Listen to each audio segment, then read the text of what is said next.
You're listening to Halfway There, episode number 175, Markus Watson and How Suffering Transforms.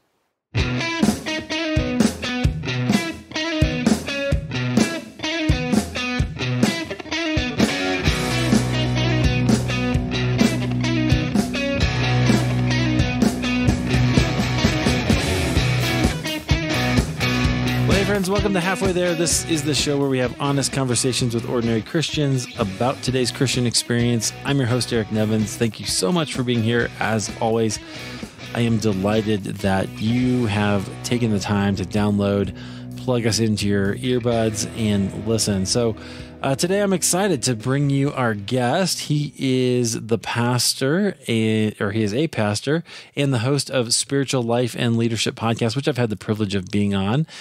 We have Markus Watson. Markus, welcome to Halfway There. Hey, Eric. How you doing? I'm doing great. I am excited to get to connect with you again.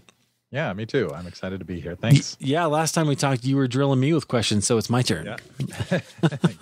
Good. I'm looking forward to it. Yeah, I can't. So I've given the briefest of all introductions, but tell us just a little bit about who you are and kind of where God has you right now. Yeah, so I'm a pastor. I'm an interim pastor at a little church called Westmoreland Community Presbyterian Church in a tiny little community about 2 hours east of San Diego. And I've been there for about a year. I've been a pastor for 15 years and, youth pastor and that kind of stuff before that while I was in seminary and all that. But so doing ministry 25 years. And I love it. And I've got this podcast that you mentioned, Spiritual Life and Leadership, which I really love doing. I like to talk about the inner life and the outer life. Like how do we not just lead out of, great leadership practices, which are good, but also out of an inner life that's been formed by our relationship with God. That's kind of my passion. Well, right, because that matters so much, right? Especially for leaders in today's world. It's easy to, I guess, kind of push a ball uphill until other people start pushing it too, right? Yeah, it's a different thing if that comes from something that you're actually experiencing with the Lord.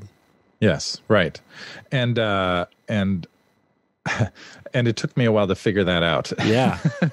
And the story that I'll be sharing with you today played a big part in me, in my understanding of leadership and the importance of my own inner life union with Jesus, and it changed the way I measure success. I used to try to grow my church and make it a big church or get into a big church or something like that.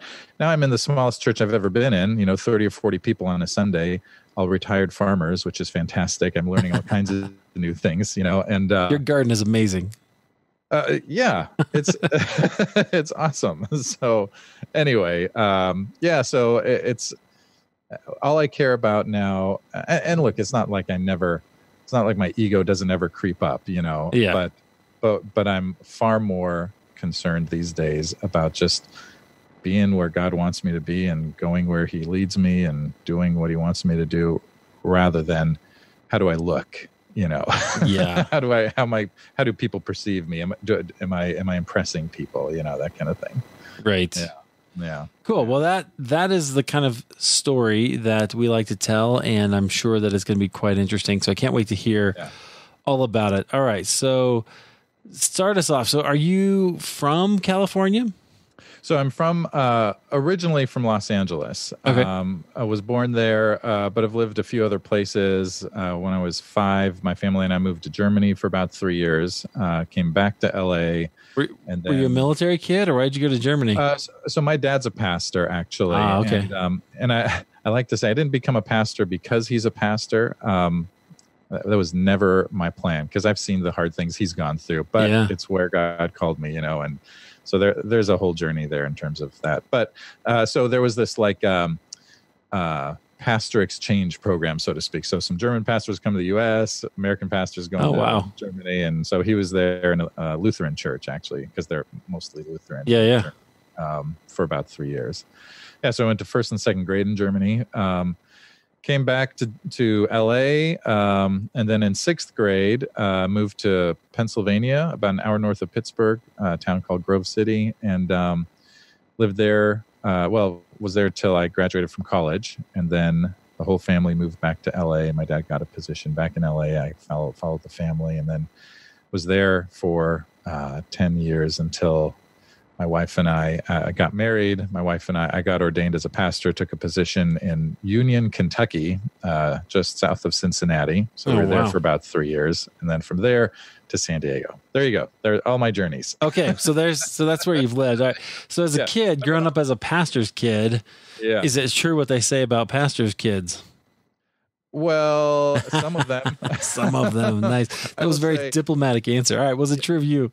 I was a good kid. I was a judgmental Christian kid, actually. Nice. I listened to Petra and Whiteheart and DeGarmo and Key. Excellent. Yeah. Hey. And what my favorite, go ahead. Well, I've had John Schlitt on the show.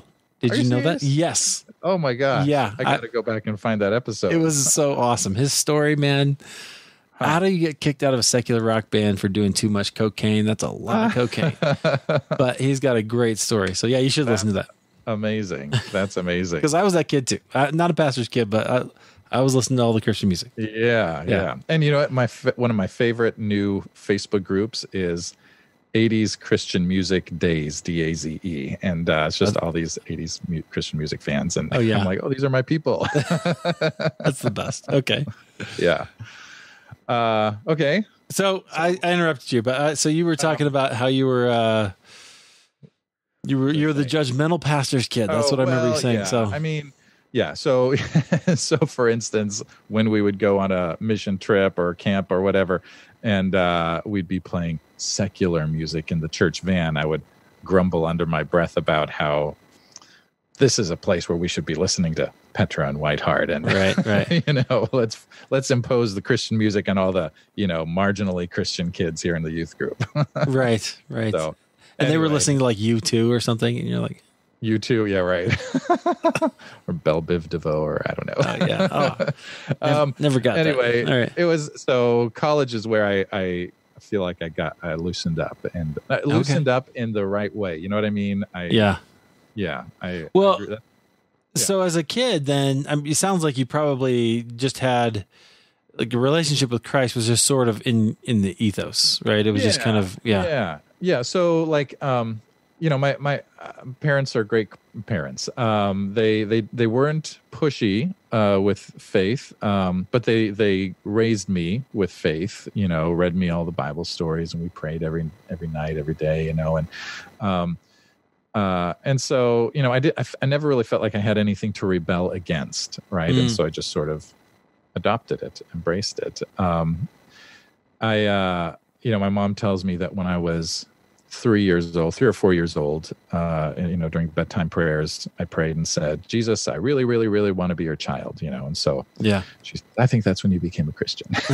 And then there you go. When I was 12, we went to a Billy Graham crusade, and I felt like, I want to make this decision at an age when I can remember it. And so I went forward at the Billy Graham crusade. And I don't think I became a Christian there, but it was sort of a milestone, where I sort of volitionally embraced that faith, Right. Yeah. Well, that's one of the questions I often ask is, when did this start to become your own? So, I think I can hear that in the story of being a Billy Graham and going, I actually want this, and making a choice. Yeah. Okay. And then you got into Christian music. We know that. Right. And then, so the college, how did that start to kind of become your own, or like solidify, or maybe... So I got involved in Campus Crusade for Christ in college, and that was just a great experience. Made really great Christian friends in a way that I hadn't had before, became a leader over, so I actually got involved my sophomore year. By the time I was a senior, they had made me the student president of the group, and we didn't have staff at our campus. I was at Slippery Rock University, which is a real school. It sounds fake. It sounds like you printed that off the internet, but okay. Right.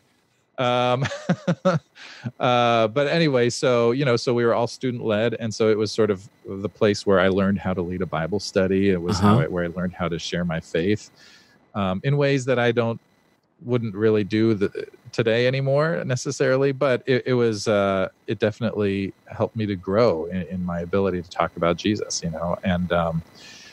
and then just learning eventually how to lead the whole group was just a great experience. It's not, I swore after my senior year that I would never do Christian ministry again or Christian leadership again, because it was too hard. But that didn't work out. It didn't take. Yeah. Okay. Yeah. All right. So what was that season like for you? You were kind of discipling. Sounds like you were growing in your. Oh yeah. Because we talked about. Sorry, we talked about the critical journey. Yeah. Right. So that seems like a season when you were kind of going deeper, learning all the things, trying the things, kind of doing those things. Right. Yeah, we talked about that when you were on my podcast, right? We did, because it's my favorite, the critical journey. Yeah. So that was the season when I was, growing. I was learning. I was memorizing scripture. I was studying scripture. I learned to spend intentional time with God, on a everyday or close to everyday sort of basis. And, and so that's where Jesus became really real to me, and I would say it shifted the trajectory of my life. Even though I didn't know that it was shifting the trajectory of my life, because what I wanted was to make it big in Hollywood. That's actually what I wanted to do. Yeah. Wait, so tell us about that, because you haven't said anything about that yet. So what? I know. So all my life I'd wanted to be, when I was a kid, like little, I wanted to be a movie star. And then I got a little bit older, like in high school, and I was like, no, I want to be a director. And so that's where all the power is. Yeah, totally. You can make the decisions. So after college, I got an internship in Hollywood. I worked for a production company as a production assistant, which is bottom of the totem pole. But it was great. I got to work on a couple of TV specials. I got to work on a Muppets music video, which was super fun. And that is fun. Yeah. So Kermit? Yes. Can you introduce me? Like, yeah. Okay. All right. Yeah. But I met the guy who does Gonzo in the lunch line. Oh, wow. Him briefly. Yeah. That's pretty awesome. Frank Oz was there. So it was Dave Goltz who does Gonzo, although he was actually doing the puppeteering for Kermit that day because they were lip syncing. Oh, cool. And then Frank Oz was there doing Miss Piggy. Holy cow. It was fantastic. And then in between takes, or in between like the music video part, they were doing like a little promo thing where they were sitting on the floor with the puppets up in the air, and everyone, the whole crew was just watching because it's just like mesmerizing. And it was so cool to watch them do this. And here it was Miss Piggy and Gonzo because they were doing the voices, right? Yeah. And what was awesome was between takes, like Frank Oz and Dave Goltz wouldn't talk to each other. Miss Piggy and Gonzo would talk to each other. Like, oh, maybe next time you should do it this way. Try saying this next time. Blah, blah. That's awesome. It was really, really cool. Yeah. That's fantastic. Yeah. Wow. So that was a fun experience. I did that for a couple of years. But what I discovered was that if I was going to succeed in Hollywood, then that was going to have to be my number one priority in life. And I was involved in my church in the college career group. I was in the worship band at my church. I was going to a 20-something group as well at Bel Air Presbyterian Church. Anyway, and so I wanted to keep being involved in my church, and and I just realized I'm not going to be successful in Hollywood if I'm distracted by God. Yeah, that's interesting. There's sort of an invitation from the industry, right, to go, give us everything. Like, just come in, but you got to give your all. Right. And that includes Sunday. That includes whenever, because those people work. The problem was like the thing that like was the straw that broke the camel's back for me was I was working at a company that did movie trailers for about a month or so. It was a temp job, so I got it through a temp agency. And a lot of jobs in Hollywood are temporary, right? But it had the potential of going permanent.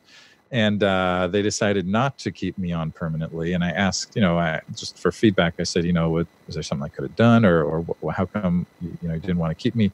And they said, well, you could have offered to stay, late, and meaning for no pay, no extra pay, because they kept telling me, oh, we got to get you out of here, because they couldn't pay me more. Oh, yeah. I don't know. Maybe he was just saying that, but I think that is kind of just the mindset. You just give as much time as it takes, whether you're getting paid for it or not, if you want to make it, right? Right. It's just like athletes. You got to put in the reps in order to get to the level of success.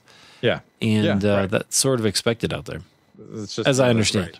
Yeah. Well, yeah. And, but I couldn't do it. Like, I was just like, it was after that I decided, you know what, screw it. I'm done. Wow. I'm done with Hollywood. And, did you feel, did you feel like that was a conflict between your faith and your profession, or? It was a conflict between my priorities. So it's not like I was losing my faith or like I was compromising my faith, but it was a matter of, I don't want to not be involved in ministry, just even as a church member, I don't want to give that up because I have to put all my time and energy into Hollywood work, Yeah. And so then I was like, well, what am I going to do? I said, I'll do either, one of three things. I'll either go on staff with Campus Crusade, which, what I would have loved, or I will get a master's degree in communication from a Christian university, or I'll go to seminary. And the first two, Campus Crusade or master's in communication, I could get into by the following January. This was the summer of '96. Or I could get into Fuller Seminary that fall. And so I was like, what the heck, let's give seminary a shot. If I don't like it, I'll quit and I'll go after one of these other ones. And so I ended up enrolling at Fuller Seminary, got in, and started classes that fall. And man, it was awesome. Wow. Yeah. I remember my first class with John Thompson, patristic theology, right? Theology of the early church fathers. And I just remember thinking, holy cow, I can't believe I get to learn this stuff. You know? And so, I felt like, okay, this is where I was supposed to be. Right. And I also ended up getting a job on campus as the video editor guy. And so I still got to end up doing what I love doing. So it was just sort of a confirmation that that's where God wanted me. I still got to do what I loved. I got to learn what I wanted to learn, and it kind of set me on this path towards eventually becoming a pastor, even though I still wasn't convinced that's where it was going at the time. Right. Yeah. So you start finding, so you go to seminary, you start finding all these things that you get to learn. Yeah. Like I love that you're excited about the church fathers, because nobody's excited about that church. Well, yeah. And I'm no expert on that, but it was just like something I had never been exposed to. I was like, wow, just the idea that there's so much history here, and I'm not, my faith doesn't just go back to 1950, whatever, when Bill Bright founded Campus Crusade, Oh my gosh. Yes. Or at best, whenever Luther nailed his 95 Theses to the door, right? There's a lot of us evangelicals who grew up that way. Our historical reference doesn't go back further than 500 years or so. So much, right? Other than to say, oh, those people were so wrong, right? Right. It is interesting. Like, there was so much good prior to the Reformation. I just recently heard Richard Rohr say, though, the very needed Reformation, even though he's Catholic, the church needed the Reformation, right? So it's kind of refreshing to hear him say that. But I think it's great, right? We need to see God at work throughout church history, even if it's not our exact tradition, right? Right. And that's part of what I think's happening today is people are going, hey, that piece from this tradition is really good, and this piece from this tradition feeds my soul, and this connects me to God. And those are all okay, as long as we all have Jesus in common. That's okay. That's right. Yeah. That's right. Yeah. Wow. Okay. So it sounded like your heart came alive in a way that you hadn't discovered before when you got to seminary. Yeah. It did. Let's see. I'm trying to think of the right way to put it. Did it come alive, or maybe it just sort of expanded? I got a bigger view of, or you could say it's like I was on the shoulder of the road and I sort of got onto the road. Okay. Yeah. And You were still going in the right direction. You just sped up a little bit. But now it's like I'm in that groove that I was meant for, and I was moving forward in that groove. That's a good metaphor. Yeah. Yeah, I don't know. It's a good one. I just kind of thought up right now. There we go. Anyway, yeah. But that's how it felt. I felt like, okay, I'm where I'm supposed to be, and I didn't know where it was going. I didn't know I was going to become a pastor. I didn't think I would. I thought I would actually do some sort of media related ministry or something. Still something with film or video or something like that. And so the only reason I started the ordination process was because a friend of mine, kind of a mentor, came in and brought me the paperwork. I was at work in our media department.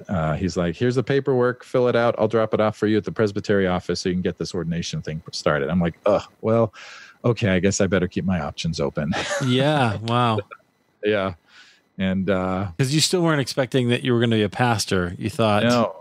And I put preaching off till the very end, even though I love preaching now. It's my favorite thing about being a pastor. Oh, interesting. But I put that off until the very end because I just sort of felt like, that was my dad's thing. And again, I love my dad. He's a great dad, but that was his thing, And for me, I felt like I was denying. It was just a letting go. Like to embrace preaching meant that I was still letting go of something that I'd been holding on to, which is this like Hollywood dream or whatever, kind of still letting go of the remnants of that. But interesting. Well, okay. So how did that work out for you spiritually? Because when you wrestle like that, because you're wrestling with who you are, right? With who God was calling you to be. So you had this dream that you were holding on to. Yeah. I've been in those places, right? Where it's kind of uncomfortable and it's very, a little difficult to reconcile. Okay. Well, so one of the things I want to say about letting go of that dream, I will say that it was up until that time, probably one of the most painful seasons of my life, or one of the most painful things I'd ever had to do, letting go of that Hollywood dream, because it was something that had been with me all my life. Like as long as I could remember, I wanted to be an actor. I would pray as a kid, dear Lord, please help me to become an actor while I'm still a kid. I wanted to be a child actor. We lived in Pennsylvania in the middle of nowhere. Yeah, so but the story doesn't end well for those people, so I'm glad you did. Yeah, I know. So I'm kind of grateful. Most of them are drug addicts. Yeah, I know. But it was still, it was like cutting my arm off, right? Letting go of that dream. And it took several years while I was at Fuller, embracing this call. And for me, the ordination process, it's normally a 2-year process, in our Presbyterian denomination. I squeezed it into 4 years. And so, I was just sort of dragging my feet, and I had a moment, so I knew, like I was sensing, okay, I gotta commit to finishing this ordination process. I remember being at a, Good Friday service at the church that, I was at the time. My wife and I were there. I was newly married, and, it was a Good Friday service, and we closed the service. It was very contemplative. We closed the service with a prayer by St. Augustine, and the first words of that prayer were, "Late have I loved you." And those words just sort of penetrated me, right? Just hit me, and I was just like, oh, gosh, yep, that's me. I've been very slow in loving you, Lord. And so that was kind of the moment when I said, okay, Lord, I'm all in. I will do everything I need to do to finish getting ordained, this process. And if you are saying, Marcus, you're going to be a pastor, then that's what I will do. So anyway, I finished the ordination process later that year. And by the following year, I was an associate pastor out in Union, Kentucky. Wow. Yep. So it wasn't a lifelong dream to become a pastor. Yeah. But it was a calling, yeah. Which is so interesting because it could have easily been, right? To follow your dad's footsteps. For a lot of guys, it is, right? Oh, yeah, right. Yeah, I like to say I didn't become a pastor because my dad was a pastor, but in spite of the fact that he was a pastor. Yeah. Yeah. Interesting. Yeah. Okay. My parents even encouraged me when I was younger. They're like, "Oh, Marcus, don't become a pastor. It's too hard." Like, okay, no problem. I won't. Do something where you can make some money. Right. Yeah, right. But you got to sell your soul. Yeah, right. Interesting. Okay, so you go out to Kentucky. You're a pastor, reluctantly. How does that go? Well, so at that point, I wasn't really a reluctant pastor. You embraced it. Yeah, let's say that. I embraced it. Yeah. Good clarification. And moving to Kentucky was another sort of a letting go of my desires and embracing God's leading, so to speak. My wife is born and raised in L.A., and L.A. was home for me. And even when I lived as a kid in Pennsylvania, I always wanted to go back to L.A. So then, it was really hard to leave L.A. again. I just like the city. I like being close to the ocean and the mountains and everything, and our family, of course, is all there. But we really felt like God was calling us to this church. And so we went, and we were there for about 3.5 years, and it was a good experience. I was the associate pastor and basically the youth pastor. Like youth was my responsibility. And then about 2 years into my time there, our senior pastor resigned. And so for 7 months, I was the only pastor on staff. And so that gave me great experience just as the pastor of the church, essentially preaching every Sunday. That's where I realized, whoa, I think I could do this, Oh, yeah. Yeah. And so that's one of the ways in which I think of, I think God called me there partly for that experience, just to say, look, Marcus, you can do this. Because I used to think before that, what would I do as a senior pastor? I don't even know. I don't know how to do that, Right. So I got thrust into that position and learned how to do it. So, yeah, so it was good. And we have good experiences. We have good friends from there. And then, after a few years, came out to San Diego and have been here ever since. Yeah. Not in that same church ever since. Yeah. Yeah. Very good. Okay. So, all right. So take us through that, because I know that you have a story with your church. Yeah. That kind of. Yeah. So, okay. So in my, the most recent church, the church that I came to when we moved to San Diego. Gotcha. I was there for about 8.5 years, and it was great for most of that time. And then after about 7.5 years, I took a sabbatical, and about 2 weeks into that sabbatical, I got a phone call from our executive presbyter. He's the just kind of in charge of the San Diego Presbytery. Right. I guess we should explain what a presbytery is, because not everybody comes from a Presbyterian background. So basically, it's just a regional, what would you call it? Adjudicatory. That's a terrible word, but I'm trying to help people understand, Marcus. I know.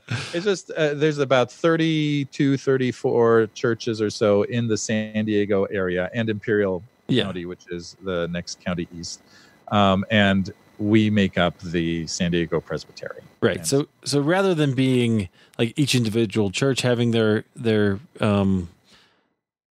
leaders, the leaders become get together in the presbytery to kind of help oversee the churches. That's a different way of doing it. So we're all very connected to each other, which is good. Presbytery meetings 4 times a year, and committee. I'm the chair right now of the Committee on Preparation for Ministry, which is working with those coming through the ordination process, right? So we all work together, elders and pastors, and the executive presbyter is sort of the pastor to the presbytery, so to speak. He's an administrator, he's a pastor, and then there's another position called the stated clerk, and they're sort of the rule keeper, so to speak. So it's just another way of organizing it, but I know that not everybody who listens will know that. Yeah. So our executive presbyter called me. I'll call him the EP from now on. It's easier. Okay, the EP. He called me and he said, "Hey, Marcus, are you going to be in town tomorrow?" He called me on a Friday. He was asking about Saturday. "You're going to be in town? I need to get together with you, talk to you about something." I was like, "Oh, no, I'm going to be out of town. I'm going up to LA to visit, my brother and some friends."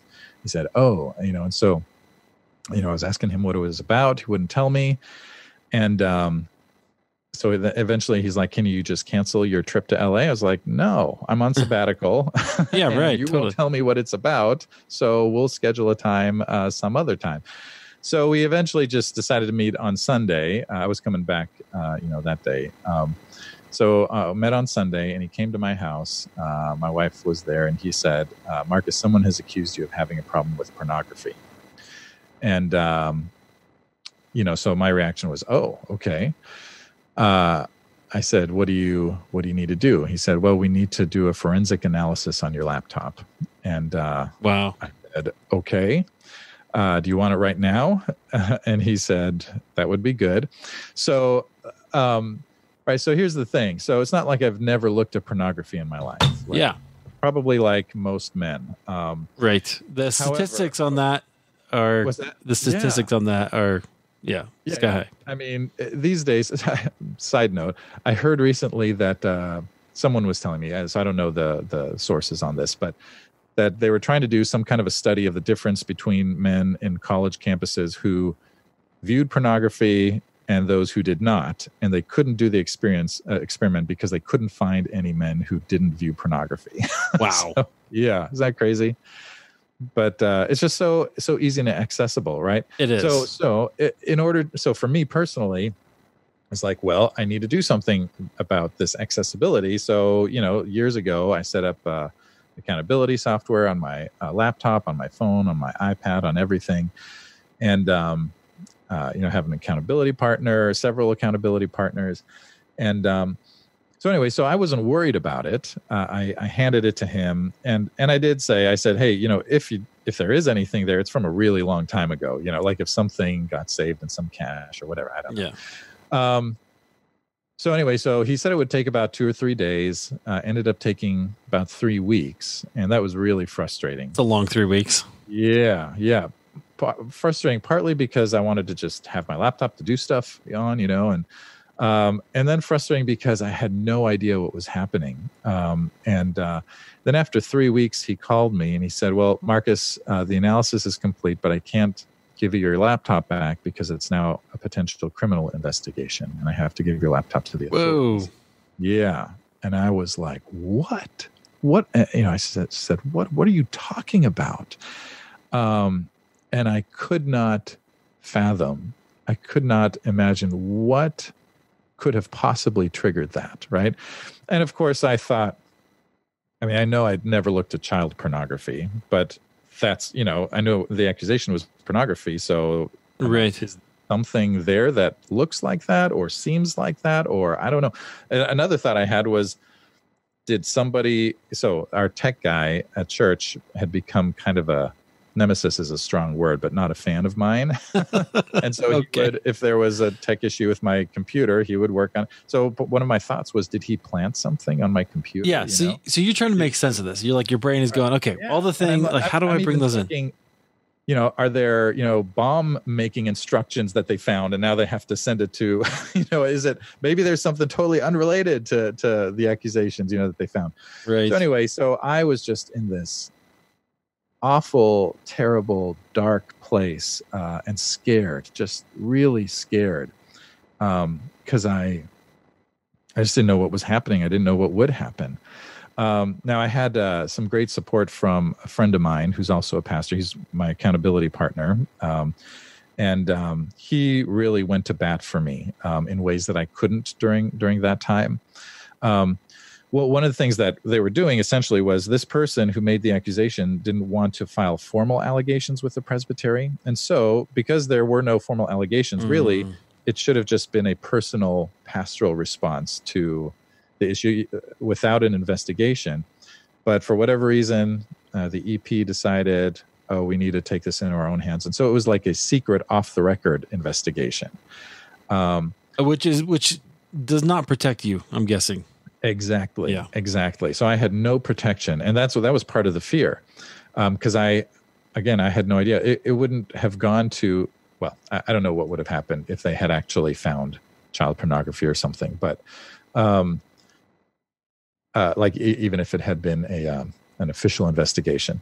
But I had no protection. And so anyway, so my friend Kevin and another pastor from the Presbytery met with the EP, and they said, hey, let's start this over. Let's do it the right way. And he just sort of dug his heels in and said, no, we gotta, this is the way I'm going to do it, And wow.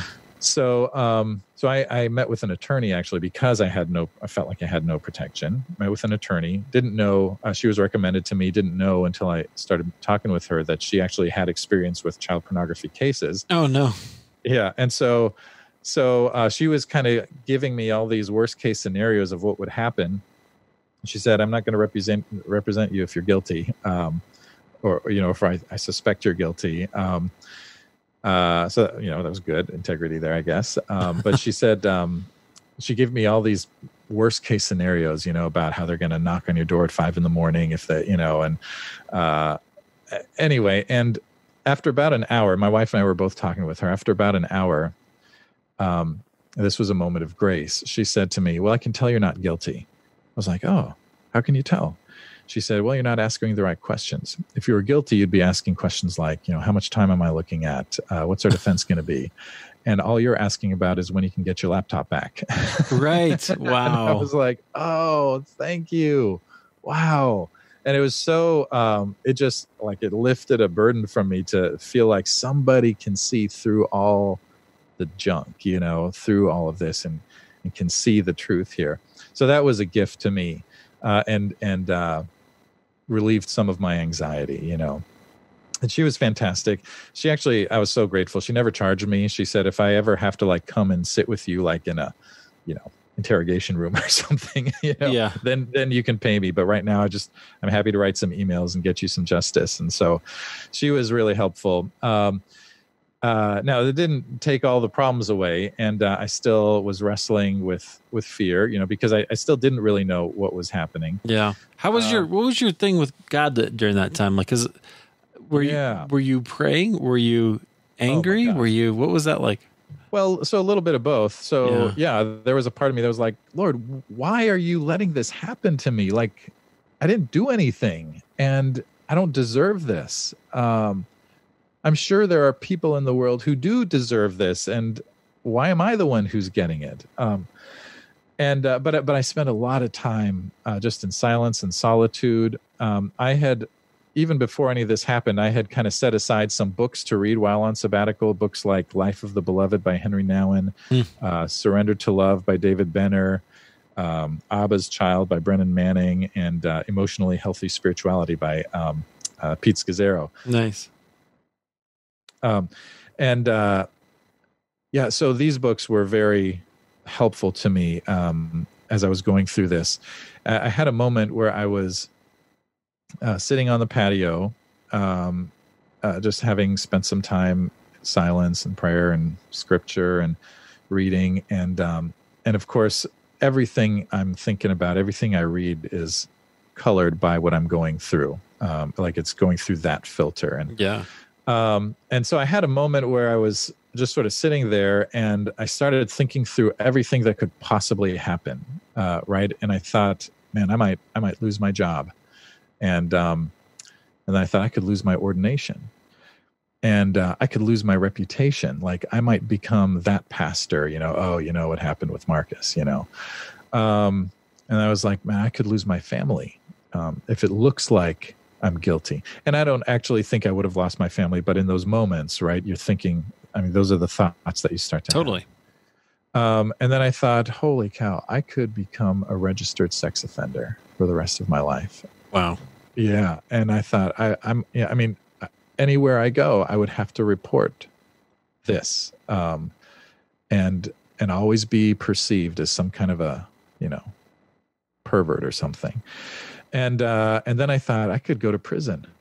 And so I had this moment where I had this image of myself sitting in a prison cell, having lost everything, right? My job, my home, my family, my reputation. And then it's like I heard God say, but you will never lose my love for you, right? That's the one thing that you can never, ever lose. And so in that moment, it's like, I've always believed that God loves me unconditionally, but in that moment, it's like I understood it in a whole new way. I was like, oh, now I understand. And I'm so grateful that I didn't actually have to lose all of those things, but it felt like, it's like I had the feeling of losing those things. And so it just made God's love so much more real. And the other thing that was kind of along those same lines, this whole experience really messed with my sense of self-worth. Because one of the questions, like, I wasn't getting due process. We have a process for accusations like this. And I was how come they're treating me like this? How come I'm the one who gets this secret investigation? And because they wouldn't do it to so-and-so and so-and-so from that church with, 1,000 people, or, they wouldn't do it to the big church pastors, but they'll do it to me from, my little church. That's kind of how I felt. And so that's really interesting. That's an interesting side effect, right? That you wouldn't have thought of. Yeah. Yeah. And, now, because I was feeling that way, on the other hand, there was my friend Kevin, who was really going to bat for me. And I remember he would, he'd text me, every day or so and say, how you doing today? And he'd take me out for drinks now and then or something, and just kind of just stay in touch with me. And I remember driving home from having gone out with him one night, and I just thought to myself, and I was talking to God, and I'm like, man, Lord, he doesn't have to do this for me. He's taking time out of his schedule. He's keeping me in mind, and he doesn't have to do that. And it just sort of revealed to me this sense that I guess I've carried with me for a long time, that I don't deserve to be loved. I've had friends, but I've also had friends, kind of turn their backs on me, like in high school, very formative years, and so the fact that he was sticking with me really, it was like a representation of God's love for me. And so I had this moment. I was, I'm not a good surfer, but I was out surfing that day and not catching any waves, but I was sitting on my board and, I just kind of was repeating to myself, I deserve, to be loved. And I had to just, and I deserve not, first of all, Lord, I deserve your love is what I said. Lord, I deserve your love. I deserve your love. Not in the sense that I've earned it, but I'm worthy of it, right? As a child of God, created in the image of God. And then I had to expand it. I realized, wait, but it's more than that. I deserve to be loved, just in general, by people too. Like, I deserve to be loved. I deserve to be loved. And so I had to repeat that over and over. And so it revealed in me sort of this brokenness in terms of my sense of self-worth, my sense of worthiness. Do I deserve to be loved? And really what it is, it showed me that I do deserve to be loved, because I'm a human being, and every human being deserves to be loved. Yeah. So I guess that's kind of what it did for me in terms of spiritually. It also, we can get into this further along, but it changed the way I think about ministry too, because all of a sudden I'm like, it felt like nothing I had done mattered. Like as a pastor, it's like, what was all that for? Like, yeah. Okay. Define that for me, because so what were you doing before? Yeah. And what did you look at and go, oh, that's useless, or what, whatever however you thought of it. So so preaching, of course, so these are all good things. Preaching, right? Small groups, Sunday school, ushering, serving out in the community, doing cleanup projects in town. These are all good things, but I just felt like, was anyone in any way even transformed by any of those things that we did? And I felt like a very unsuccessful pastor as I was going through this. And so after that, prior to that, I was all about, I got to get this church to grow. And it was, I want people to come to faith, of course, but it was really, a lot of it was about me. It was about my ego and me looking good. People saying, wow, Markus is a great pastor because look at how he got that church to grow, Yeah. And after this, I'm like, I don't give a rip about how big my church is. I just want to love people. And that, that's one of the things that I learned, or that became really meaningful to me during this time. I was reading Henry Nouwen's Life of the Beloved. And one of the things he says in there is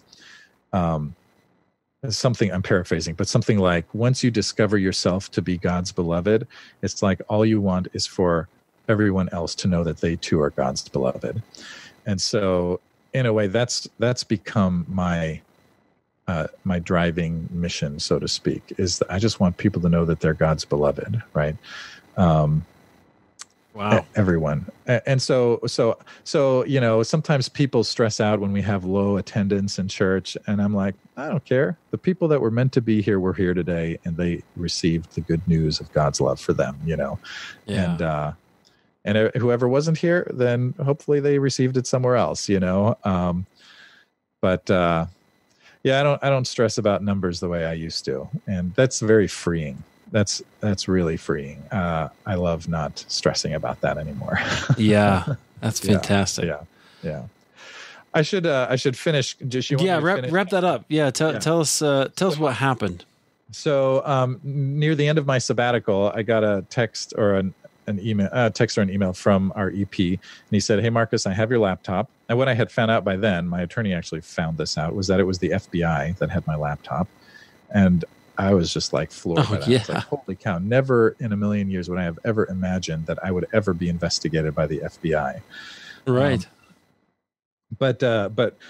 Anyway, and I should also add that about a week before he had texted me that he had my laptop, I had asked him, "Hey, I'm going back to work soon. I need, at least some of my work documents. Can I get those?" And he said, "Yeah, I think I can." So we met up, and he gave them to me on a flash drive. And he said, "Hey, just off the record, want to let you know they've said they haven't really found anything."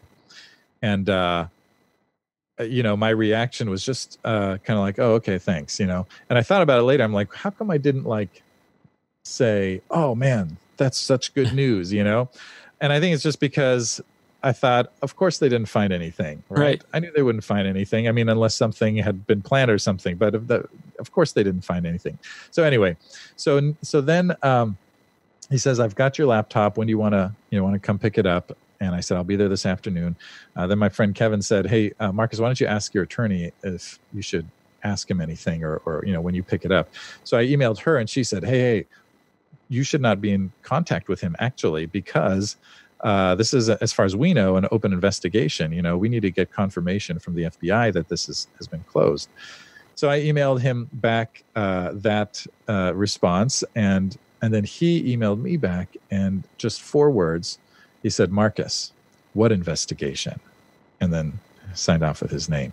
Yeah. What? Yeah. And I was so angry, right? It's like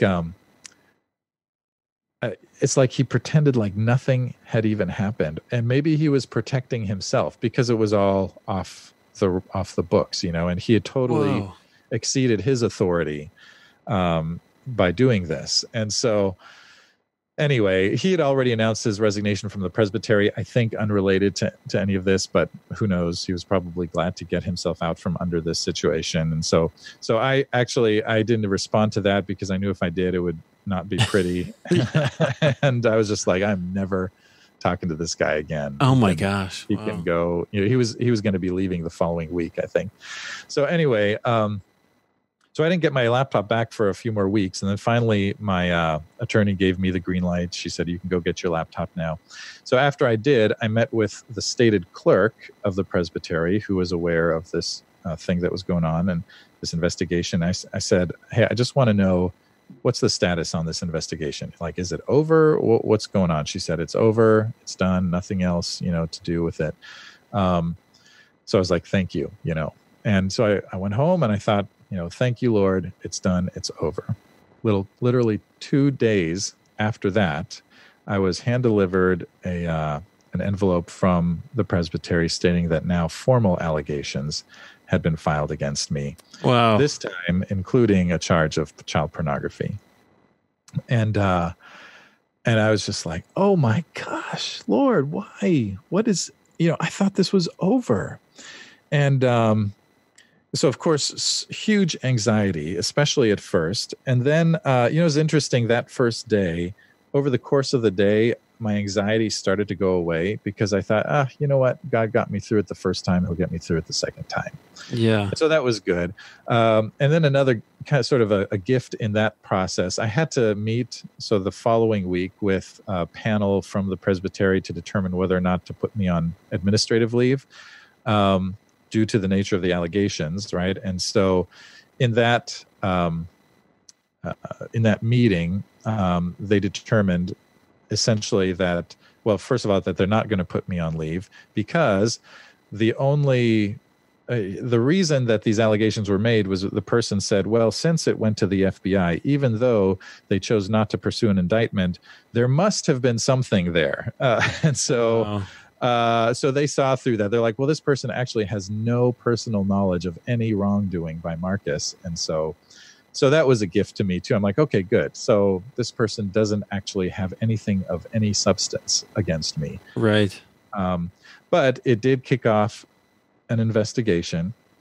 And this time it was an official investigation, which I was actually very grateful for, because if exonerated, which I was, it would now be on the record, And so that took another 3 months. So this whole process started in May of, 2015. So it was a 3-month secret investigation and then another 3-month formal investigation. Found out eventually that it was a staff person at our church. And then she basically made those same accusations again to our board of elders in February of 2016, so a few months later. And then our elders, then I was like, oh my gosh, it's just not stopping, right? And so, so we had a special meeting to deal with this. The new executive presbyter came, and he had kind of, it was put into his hands to deal with this, and so he did a good job. My friend Kevin, my accountability partner, came to that meeting and said, hey, look, I've got years worth of accountability reports if you want to see them. So he and I recused ourselves for about half an hour, came back in, and had no idea what was going to happen. And, one of the elders speaking for the group said, Markus, first of all, we want you to know that you have our trust as our pastor. I was like, oh, wow. Thank you. That's better than I was expecting. And they said, and so someone had earlier said, maybe we should ask for Markus's resignation. So that they said, we're not going to ask for your resignation. And we are going to contact our insurance company, in case we need to brace ourselves from a lawsuit from this person. And I was like, wow, thank you. And so that was great. And it would have been great, except that one of the elders, for whatever reason, decided to believe the accusation, and she immediately resigned from the session. That's what we call our board of elders. And started, we didn't know this until a few weeks later, but started calling people in the congregation saying, Pastor Markus has a problem with child pornography. Oh, wow. Yeah. And of course, at that point, well, it's done, right? It's over. There's really no coming back from that. But, and so, like, what, well, I'm just thinking about the real lack of integrity.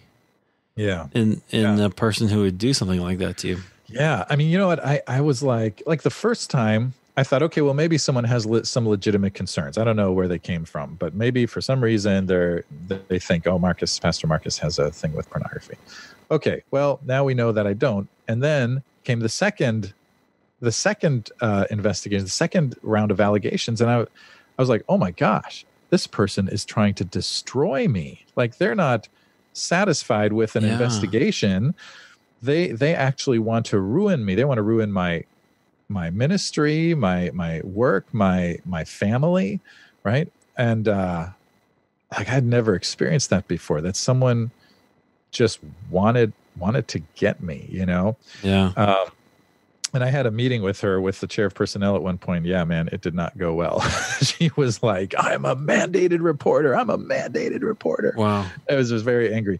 So did they not have access to whatever the presbytery did? Oh, yeah. She got the report that there was nothing found, but she had convinced herself, apparently, that since something triggered, and it was, you know what it was? It was a picture of my kids in their underwear, right? So the first analyst said, well, it's not my job to determine whether or not this is child pornography, so I better just pass it off. And then the FBI said, this is not child pornography. Right. This is a guy with his kids. Because they know. Yeah. They can tell the difference, right? But she was convinced, you know, and I don't know. I honestly don't know what all was behind it in her that drove her to keep pushing. So what ended up happening was so before you say that, I want to say that was very charitable. Like that's very interesting, because I don't think I would be as charitable. I think it'd be like, look, I don't know about that person, and I, you know, hope they die alone in someplace. Well, you know, yes. I mean, it's not like I'm not angry about it, and I've become okay. I mean, it's been several years now. I've had time to process. Yeah.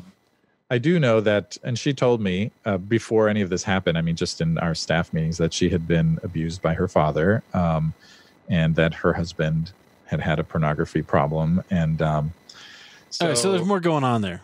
Yeah, totally. And you know what? You know the saying, hurt people, right? Yeah. Everybody thinks they're the good guy, you know? Right. And so I was listening to a podcast by Pete Scazzaro a couple of years ago, and he asked the question, are you able to pray for your enemies? And I was like, no. I'd rather not, thanks.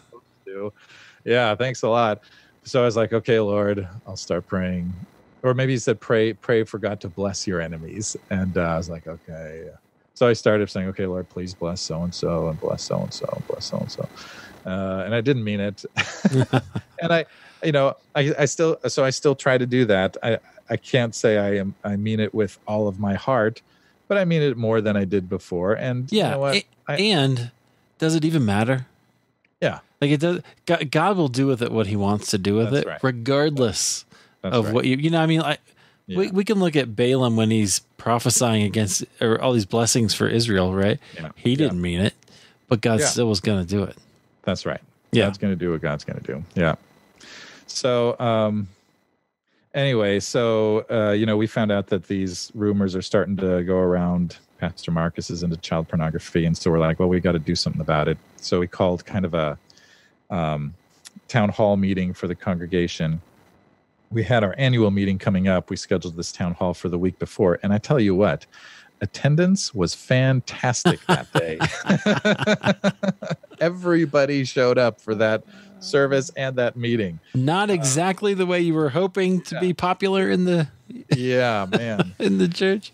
Right, I know. And so anyway, so that meeting went well. You know, I kind of shared what was going on. Our executive presbyter was there, the new guy, and he said, you know, again, as far as this is concerned, as far as the presbytery is concerned, this is a closed matter. My friend Kevin came and talked about accountability and all that, and the session spoke on my behalf, our elders, and so that meeting ended. That was more just informational and Q&A, but it ended with, you know, some people coming up giving me hugs, saying, I'm so sorry, I can't believe this has happened to you, and other people leaving with scowls on their faces. And by the time I got home, someone had called me and said, hey, Marcus, I just want to give you a heads up. Someone called me and said that they said, come to next week's congregational meeting. We're going to vote Marcus out. Wow. And so I was like, well, thank you for the heads up, you know. And so we knew it was coming. We did a real good job making sure only elders, only church members, anyone could attend, but only church members could vote. So anyway, so we had that meeting, and in that meeting, they voted to dissolve their relationship with me by a margin of 2 votes. Wow. Right? So certainly not a vast majority. And again, it was so fascinating to see who showed up for that meeting. There were people who had left the church before I even became a pastor, who had been recruited, I assume, to come to this meeting. And of course, they weren't members anymore, but they came in claiming to be members. Anyway, but they didn't get to vote, did they? They didn't get to vote. Yeah, no. And I think, you know, some who voted to dissolve the relationship, that's our language, our lingo. Doesn't make it better. Yeah. Yeah, right. I think some of them were like, well, I don't know what's true, I don't know what's not, but just in case it is true, we probably shouldn't have Marcus be our pastor anymore, you know? Yeah. Ouch. Yeah. So, but by the time that happened, I was just glad to get out of there. I was just like, Lord, this place is so toxic. And so in a way I felt like I had been unchained, like I'd been set free. Wow. And what's interesting is the very next morning I was on my way to a pastor's retreat in Little Rock, Arkansas, which had been on my calendar for 6 months already. I was like, Lord, you knew I was going to need that this week. And I was not the only person there who had been voted out that Sunday. Oh my goodness. Yeah. So anyway, it was that's what happened. Okay, but yeah. So, and we're already like way over our normal time, right. but no, it's great. It was so. Okay. I mean, it's a tough story, right? But yeah. I love your vulnerability in it, and I love that you're sharing. This is the way that God kind of changed your life, right? Yeah. And so this kind of sets you on a new path, of kind of knowing and understanding His love in a different way. Yeah. Yeah. It's one of those things where on the one hand, I wish it hadn't happened, and I sure hope it never, ever happens again. Yeah. On the other hand, if I could wave my magic wand and make it so that it never happened, I wouldn't do that. I would let it be because of the way it transformed me. And I think that this is what suffering does. I think about when Paul says, I've been crucified with Christ. I'm like, oh, what he's saying is he understands suffering. Yeah. Right? He knows what suffering feels like. Because, I mean, he experienced a lot of suffering in his work, right? And he enumerates them. So he knows what suffering feels like. And I feel like because of what I did, I mean, that was the first time I really felt like I suffered a lot. Like I didn't lose a parent as a child or a sibling or anything. I haven't had any major losses in my life. And this was the first time where I felt like I understood what people felt when they suffered. Yeah. And so it's made me more compassionate, and more understanding. Like I said, it changed my priorities. I don't care how many people show up anymore. I just want people to know that they are God's beloved. And yeah.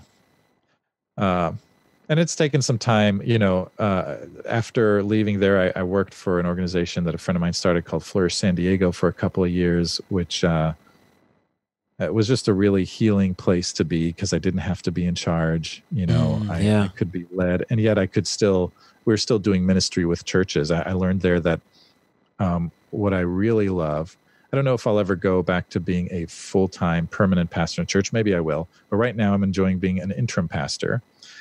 Because I feel like, okay, I get to help this church, right? Yeah. I get to prepare them for whatever God has for them and help them become a healthier version of themselves, and right. And I think my experience has helped me to be better at that. I think I can see unhealth more clearly when it creeps up. Yeah, you've seen it before. You can address it, and probably with a boldness that you wouldn't have had. For sure. Yeah, you become less afraid. Or you become more. What's the word? You have a greater capacity for the negative things, for fear, for grief, for healthy anger, right? For confrontation, a healthy capacity for healthy confrontation, right?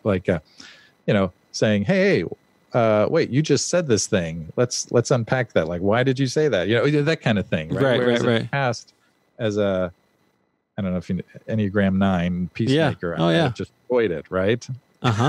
So anyway, it's made me, I think, when I think of discipleship, I think of it in terms of becoming who we're supposed to be, becoming more fully ourselves. And I feel like this experience has made me more fully myself. I am more the Marcus that God had in mind when God first thought Marcus up. Yeah. Right? And I love that. I think it's so important. We probably talked about it before, but I actually, the self the regular evangelical view of self, I think, is so toxic and so disastrous in the sense that we tend to equate self with selfishness, right? Yeah. But no, self is actually what you just said, right? God has given me a self so that I can interact with him, and taking care of the self is part of my interaction with him. Yeah. And that's so valuable. Yeah, absolutely. Absolutely. I think, and the more we understand that we have a self, the more we are able to give ourself away in healthy ways. Right. And that the self is actually good. People. Yeah. Yeah. It's good to be a person. That's right. Which seems simple, but not always the way it's taught. So yeah. Anyway, Markus, I love it, but we haven't mentioned your podcast. So we got to talk about your podcast. So why did you start it? And then what are you trying to do with it? I'll try to keep this short. It's okay. I will keep it short. The reason I started, I'd been thinking about doing a podcast for a few years. I've been doing it for about a year now. And literally the reason I started it when I did was because I had been interviewing with some other churches that were full-time. The church I'm at now is not a full-time position. And when I didn't get the full-time, I already knew that this part-time position the church wanted me. And I was like, okay, Lord, well, I guess I'm taking the part-time position. So what does that mean? Like, what are you calling? What are you asking of me and all this? I'm like, oh, it's time to start the podcast. Yeah, nice. So I toyed around with names and what it would look like. I would drive around with my earbuds and just recording mock podcasts and stuff to see how it flowed. And I did a few very embarrassing test runs that I'm never going to share with anybody. Of course. So and I love doing it. I love getting to meet people from all kinds of different backgrounds, and hearing about, in some episodes we talk about sort of the outer work of ministry, like engaging with the world, and sometimes we talk about the inner life of spiritual formation. With you, we talked about Lectio Divina, and both are so critical. Understanding the world, understanding the mission of God in the world, and understanding ourselves. I talk about shalom a lot, and I define it as, it's not my definition, I got it from somewhere, but I don't remember where, a comprehensive state of well-being that touches every aspect of life, right? That's in our outer life, comprehensive well-being in the world, and comprehensive well-being in ourselves, in our spirits, in our minds, in our bodies.